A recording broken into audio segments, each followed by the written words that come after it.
अब तक हमने कुछ एक महाजनपदों की बात की थी, उसी वीडियो को हम आगे बढ़ाते हैं और हम 16 महाजनपदों की बात कर रहे थे और अति महत्वपूर्ण टॉपिक भी है जो एक तरह से हमें हर प्रकार के एग्जाम में बहुत सारे क्वेश्चन देता है। लगभग फर्स्ट ग्रेड के सेकंड ग्रेड के जितने भी एग्जाम हुए हैं, आरएस का जो भी एग्जाम हुआ है, इसके साथ साथ सिविल, रेलवे, एसएससी में बहुत सारे क्वेश्चन यहाँ से मिलते रहते हैं। हमने कंबोज की बात की, गांधार महाजनपद की बात की, इसके साथ साथ अपने रीड का क्वेश्चन था राजस्थान के महाजनपद के संदर्भ में मत्स्य की बात की, सूरसेन की बात की हमने। अब तक अवंती मालवा क्षेत्र में और सबसे पश्चिमी महाजनपदों में से भी एक था। सबसे दक्षिणतम महाजनपद अशमक की बात की। इसके अलावा गंगा घाटी में चेद्दी और वत्स, इन महाजनपदों की हमने बात की थी। आगे बढ़ते हैं और अगला अपना महाजनपद है कुरु। कुरु जो महाजनपद है वर्तमान दिल्ली, हरियाणा और हरियाणा के थानेश्वर के आसपास के जो क्षेत्र है यहाँ पे फैला हुआ महाजनपद था। कुरु की राजधानी जो है वो इंद्रप्रस्थ थी। कुरु का संबंध कौरव वंश से भी माना जाता है। कुरु जो महाजनपद है, इसके अलावा हमें जनपदों की सूची में एक पुरु जनपद भी मिलता है। जैसे सीटेट का क्वेश्चन था और हमने वैदिक काल में देखा भी था, पंचजनों में अनु, द्रुहु, यदु, तुर्वश और पुरु। तो पुरु एक जनपद था जबकि कुरु एक महाजनपद है। एक तरह से इस बार फर्स्ट ग्रेड की एक लाइन भी थी जो गलत प्रस्तुत की गई थी। कुरु के बाद पांचाल महाजनपद और उत्तर प्रदेश के फैजाबाद के आसपास का जो क्षेत्र है वो पांचाल महाजनपद में आता था। और पांचाल महाजनपद की दो शाखाएं होती है। जैसे अवंती की दो शाखाएं थी, उत्तरी अवंती और दक्षिणी अवंती, ठीक वैसे ही उत्तरी पांचाल और दक्षिणी पांचाल। तो दो शाखाएं। उत्तरी पांचाल की राजधानी जो है वो अहिच्छत्र आती है और दक्षिणी पांचाल की राजधानी कामपिल्ले आती है। यहां पे एक और महत्वपूर्ण क्वेश्चन की बात कर लेते हैं। देखें, राजस्थान जब पढ़ेंगे तो राजस्थान में सांभर या सपाद लक्ष्य की प्राचीनतम जो राजधानी है उसको अहिच्छत्रपुर कहा जाता है। तो अहिच्छत्रपुर जो है वो नागौर का नाम है। नागदुर्ग, नागाना भी कह दिया जाता है। तो अहिच्छत्रपुर जो है वो चौहानों की प्रारंभिक राजधानी थी, जो नागौर के लिए प्रयुक्त शब्द है। जबकि यूपी का अहिच्छत्र जो है वो लोह सामग्री के साक्ष्यों के लिए प्रचलन में आता है, खासकर उत्तर वैदिक काल में। जैसे अतरंजी खेड़ा, हस्तिनापुर, अहिच्छत्र, ये लोह युगीन सामग्री के उत्खनन के लिए भी प्रसिद्ध है। तो उत्तरी पांचाल की राजधानी अहिच्छत्र था और अहिच्छत्रपुर शब्द राजस्थान में हम नागौर के संदर्भ में यूज करते हैं। द्रौपदी जो है उसका नाम पांचाली भी होता है महाभारत में, और ये द्रुपद की पुत्री होती है। तो महाभारत काल में यहाँ का शासक जो है वो द्रुपद था। एक और महत्वपूर्ण बात, जब उत्तर वैदिक काल में जनपदों की बात कर रहे थे तब हमने ये लिखा कि शतपथ ब्राह्मण में पांचाल को सर्वश्रेष्ठ जनपद बताया गया है। जबकि ऋग्वैदिक काल में हमने बात की कि सर्वश्रेष्ठ जन जो था, सबसे बड़ी इकाई जन, वो भरत था, जो जनपद में परिवर्तित हुआ उत्तर वैदिक काल में, तो वो पांचाल था। और यहाँ पे मगध जो है वो एक तरह से सर्वश्रेष्ठ महाजनपद बन जाता है। प्रारंभिक काल में काशी सबसे इंपॉर्टेंट महाजनपदों में से एक था। तो पांचाल और कुरु की हमने बात की। इससे आगे बढ़ते हैं हम और अगली 16 महाजनपदों में बात कर लेते हैं।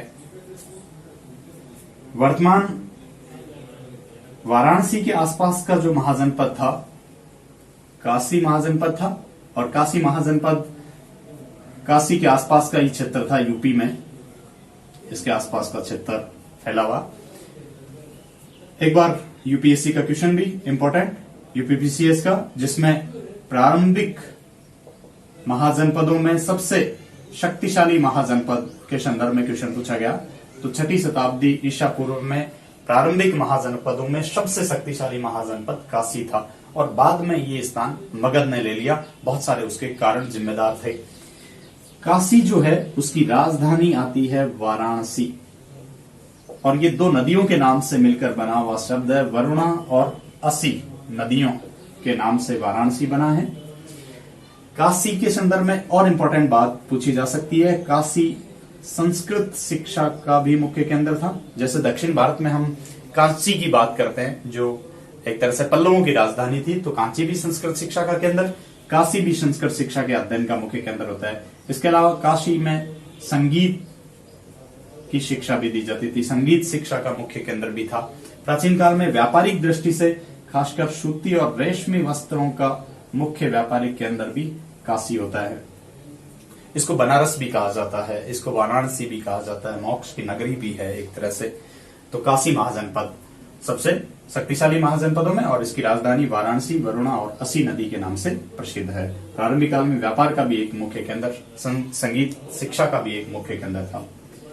काशी के साथ साथ कौशल, तो वर्तमान उत्तर प्रदेश में एक तरह से बरेली बदायूं के आसपास का जो क्षेत्र, अयोध्या के आसपास का जो क्षेत्र है, वो कौशल महाजनपद में पड़ता था। और कौशल महाजनपद दो भागों में बटा हुआ था। जैसे अवंती भी दो भागों में, पांचाल भी दो भागों में, और कौशल भी। उत्तरी कौशल की राजधानी श्रावस्ती आती है, और दक्षिणी कौशल की राजधानी कुशावती, और कुछ ग्रंथ हमें अयोध्या भी देते हैं। तो कौशल, उत्तरी कौशल एक शाखा जिसकी राजधानी श्रावस्ती, जिसको वर्तमान में सहेत महेत भी कह दिया जाता है, अचिरावती या राप्ती नदी के किनारे अवस्थित एक महत्वपूर्ण केंद्र। और श्रावस्ती के संदर्भ में इंपॉर्टेंट बात करें तो महात्मा बुद्ध से जुड़ा हुआ एक तरह से प्रसिद्ध स्थल है। बुद्ध ने सबसे ज्यादा वर्षावास यहीं पे व्यतीत किए थे, बुद्ध ने सबसे ज्यादा अनुयायी यहीं पे बनाए थे, बुद्ध ने अंगुलीमाल डाकू को यहीं पे बौद्ध धर्म में दीक्षित किया था। श्रावस्ती जो है वो आजीवक धर्म का मुख्य केंद्र भी था। जो मकलीपुत गोशाल है, आजीवक धर्म के संस्थापक, उनका भी मुख्य केंद्र श्रावस्ती होता है। श्रावस्ती में बहुत विहार भी बनाए जाते हैं एक तरह से बौद्ध भिक्षुओं के लिए। इसी कौशल महाजनपद में ही महत्वपूर्ण नगरी थी सरयू नदी के किनारे अयोध्या, श्री राम की जन्मभूमि जो मानी जाती है। तो अयोध्या कौशल महाजनपद में पड़ता है। श्रावस्ती के संदर्भ में बार बार हमें बुद्ध के संदर्भ में कुछ क्वेश्चन पूछा जाता है कि बुद्ध ने सबसे ज्यादा उपदेश कहाँ दिए, सबसे ज्यादा वर्षावास कहाँ व्यतीत किए। तो अगर महाजनपद पूछा जाता है तो कौशल करेंगे, और अगर स्थान पूछा जाता है तो श्रावस्ती करेंगे।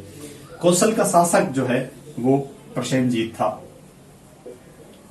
और इसका मगध के अजात शत्रु से युद्ध संघर्ष चलता रहता था। और ऐसा माना जाता है कि एक बार प्रसेनजीत जीत जाता है और दूसरी बार अजात शत्रु ने प्रसेनजीत को पराजित कर दिया था।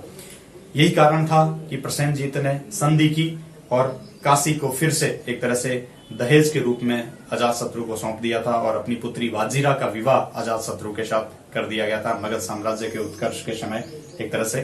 तो प्रसेनजीत अजात शत्रु के समकालीन, और एक तरह से हम ये भी कह सकते हैं कि प्रसेनजीत जो है वो बुद्ध का शिष्य भी था।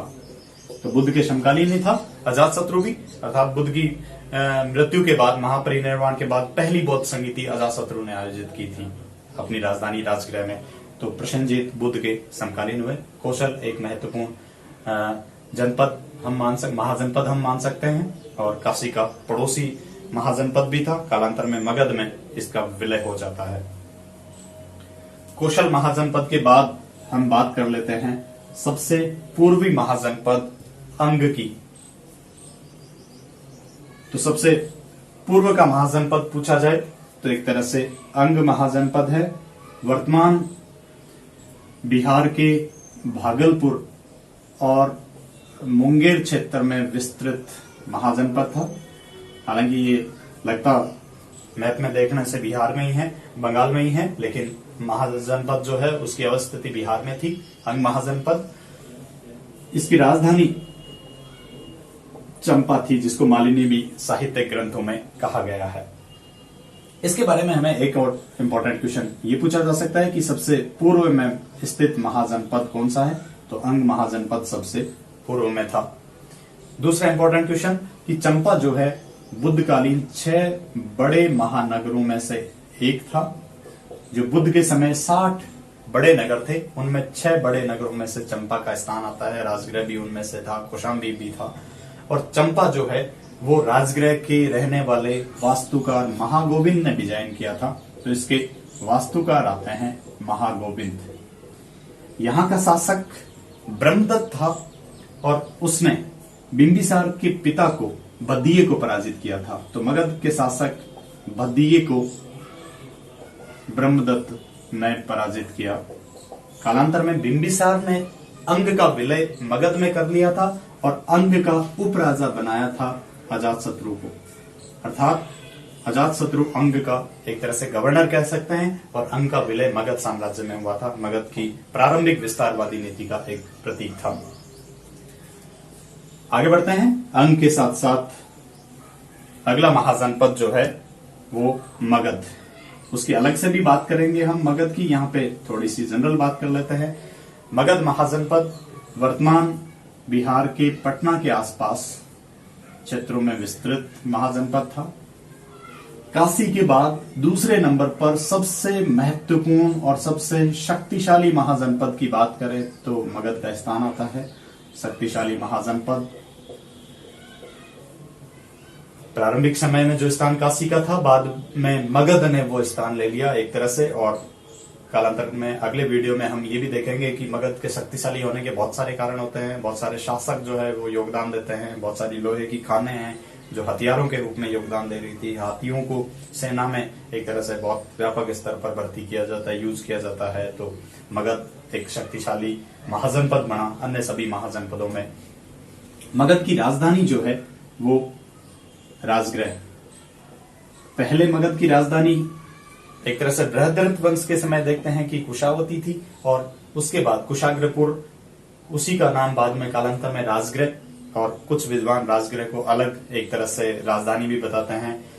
शिशुनाग वंश के समय राजधानी वैशाली थी और उसके बाद नंदों के और मौर्यों के समय राजधानी पाटलिपुत्र ये बन गई। तो एक साथ बहुत सारी राजधानियां एक के बाद एक वंशों और शासकों के समय बनती है। मुख्य राजधानी जो है वो मगध की राजगृह थी।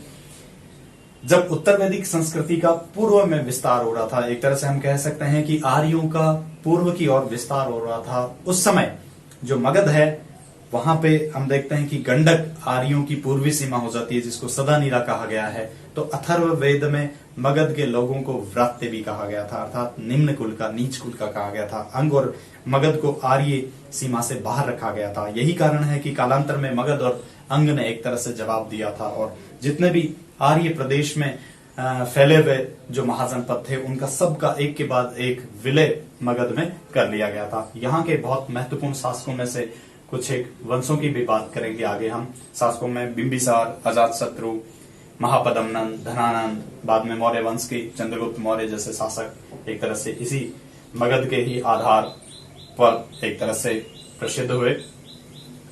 मगध शक्तिशाली महाजनपदों के साथ साथ हम ये भी लाइन कह सकते हैं कि अथर्ववेद में यहाँ के लोगों को व्रात्य निम्न कुल का बताया गया है। आर्य सीमा से इसको बाहर रखा गया था। दो महाजनपद जो है वो इन सभी महाजनपदों में गणतांत्रिक प्रणाली पे आधारित थे। अब तक जितने भी महाजनपदों की हमने बात की वो सारे के सारे महाजनपद राजतंत्रात्मक व्यवस्था पे आधारित थे। तो यहाँ हम देखते हैं कि एक तरह से उत्तर प्रदेश और बिहार की सीमा पे और नेपाल और बिहार की सीमा पर दो महाजनपद अवस्थित होते हैं जो गणराज्य भी थे। एक तरह से बौद्ध संघ की गणतांत्रिक प्रणाली के आधार पर भी हम कह सकते हैं। कुल 10 गणराज्यों का उल्लेख हमें मिलता है। ये फर्स्ट ग्रेड का भी क्वेश्चन था। तो अगला महाजनपद वज्जी महाजनपद है जो बिहार और नेपाल की सीमा पर विस्तृत महाजनपद था। और वज्जी महाजनपद में कुल 8 गणराज्य थे। ये भी अपने को फर्स्ट ग्रेड की एक लाइन थी, पिछली बार सब्जेक्ट में हिस्ट्री में पूछा गया था। कुल गणराज्य पूछे गए। कुल गणराज्य अगर पूछे जाते हैं तो 10 हैं। वज्जी संघ के गणराज्यों की बात करें तो 8 वज्जी संघ के, जिसमें देखें सबसे प्रसिद्ध वैशाली के लिच्छवी अपने आप को उच्च कुल मानता था, लिच्छवी वंश। और एक तरह से हम देखते हैं कि कालांतर में गुप्त काल में समुद्रगुप्त भी अपने आप को लिच्छवी दोहित्र कहता है। लिच्छवी शासक चेटक की बहन होती है महावीर की माता त्रिशला। लिच्छवी शासक चेटक ने अपनी पुत्री चेलना का विवाह जो है वो बिंबिसार से किया था। तो बिंबिसार और महावीर एक तरह से रिश्तेदार हुए।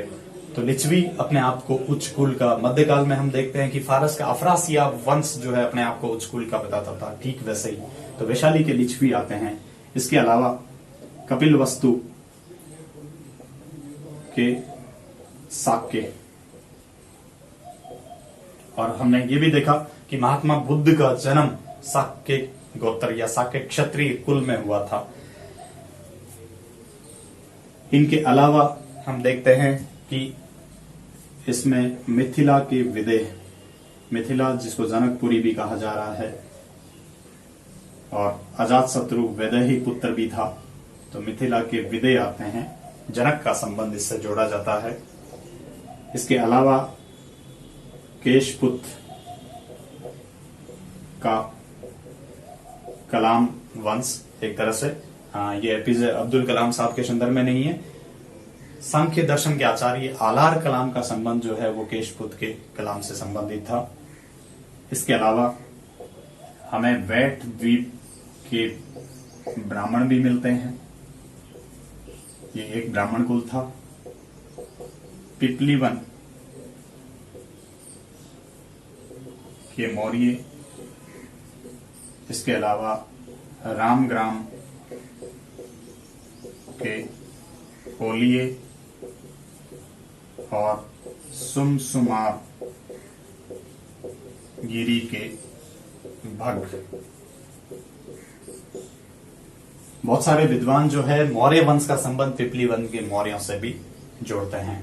इनमें बहुत सारे जो गणराज्य थे, एक तरह से हम कहते हैं कि बुद्ध की मृत्यु के बाद ज्यादातर गणराज्यों ने अपने यहाँ बुद्ध की अस्थियों पर एक तरह से स्तूप का निर्माण भी करवाया था। लगभग गणराज्य बुद्ध के अनुयायी थे। तो यहाँ गणतांत्रिक प्रणाली थी, बहुत सारे एक तरह से राजा मिलकर शासन चलाते थे। ये 8 लगभग गणराज्य, इनमें एक नाम जो है कई बार अलग भी दे दिया जाता है, थोड़ा सा ऑथेंटिक मैंने लिखा है। वज्जी संघ में 8 गणराज्य थे और मलों की 2 शाखाएं थी।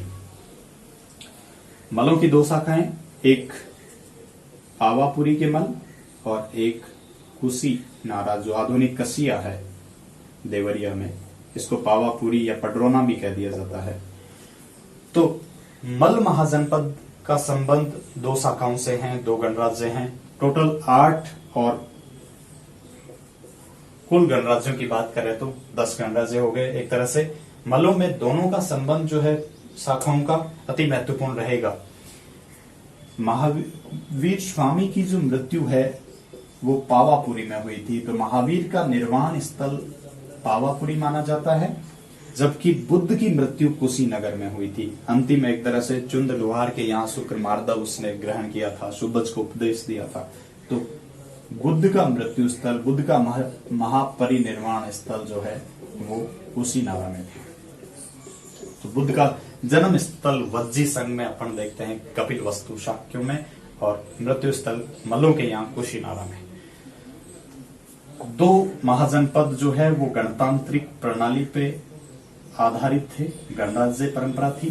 टोटल गणराज्य पूछे गए हैं 10, वज्जी संघ के पूछे जाए तो 8, मल के पूछे जाए तो 2, और कुल 10। हमें तीनों क्वेश्चन कहीं न कहीं फर्स्ट ग्रेड में मिले हैं, एक साथ भी मिले हैं। अब इन गणराज्यों में एक और विशेष बात कर लेते हैं। कुल 16 महाजनपदों में 14 महाजनपदों में राजतंत्र प्रणाली प्रचलित थी और 2 महाजनपदों में गणतंत्र प्रणाली का प्रचलन था।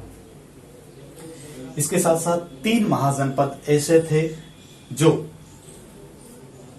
2-2 शाखाएं थी, अर्थात 3 महाजनपदों में 2-2 राजधानियां मिलती है हमें। एक तरह से एक हमने लिखा कौशल की 2 राजधानियां थी, पांचाल की 2 राजधानियां थी और अवंती की 2 राजधानियां थी। अवंती की उज्जैनी और माहिष्मती मिलती है, कौशल की श्रावस्ती और हमने कुशावती लिखा, पांचाल का अहिछत्र और कांपिले। तो 3 महाजनपद ऐसे हैं जिनकी 2-2 राजधानियां थी। इसको गंगा घाटी का नगरीकरण भी कहा जाता है। प्राचीन भारतीय नगरों का पतन रामशरण शर्मा ने पुस्तक भी लिखी है। तो हम देखते हैं कि ज्यादातर जो नगर है, महाजनपद हैं, महाजनपदों की राजधानियां ये गंगा घाटी में। तो कुल 10 जो महाजनपद हैं इनकी स्थिति गंगा घाटी में मानी जाती है। 16 महाजनपदों में से 6 महाजनपदों की अवस्थिति जो है वो गंगा घाटी से बाहर मानी जाती है सामान्यतः। तो यहां से हमें बहुत सारे क्वेश्चन महाजनपद के संदर्भ में मिलेंगे। अगला जो टॉपिक है वो थोड़ा सा रीढ़ के संदर्भ में हम बात करेंगे, भारतीय समाज, संस्कार और परिवार के संदर्भ में। मगध साम्राज्य की बात बाद में करेंगे, क्योंकि ये खासकर एसएससी, रेलवे और अन्य जो एग्जाम है उनके लिए महत्वपूर्ण टॉपिक है। रीट की दृष्टि से इतना महत्वपूर्ण नहीं है, तो थोड़ा सा रीट को फोकस्ड करते हुए अगले टॉपिक की बात करेंगे। हमारे चैनल को ज्यादा से ज्यादा सब्सक्राइब करें, वीडियो को लाइक और शेयर करना नहीं भूलें। बहुत बहुत धन्यवाद।